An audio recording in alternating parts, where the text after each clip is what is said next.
ॐ नमस्ते शारदे देवी काश्मीरपुरवासिनी त्वामहं प्रार्थये नित्यं विद्यादानं च देहि मे। या श्रद्धा धारणा मेधा वाग्देवी विधिवल्लभा भक्तजिह्वाग्रसदना सामादिगुणदायिनी नमामि यामिनीं नाथ लेखाङ्कृतकुन्तला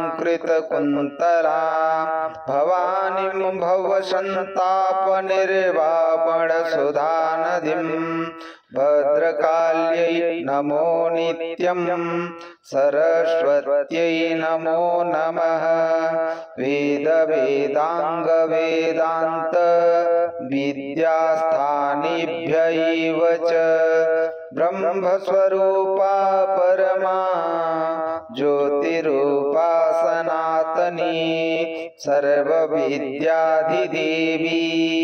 या तस्यै वाण्यै नमो नमः।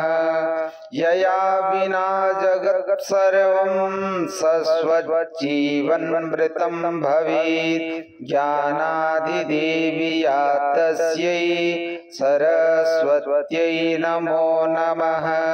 यया विना जगत् सर्वं मूकं उन्मत्तवत् सदा या देवी वागधिष्ठात्री तस्यै वाण्यै नमो नमः।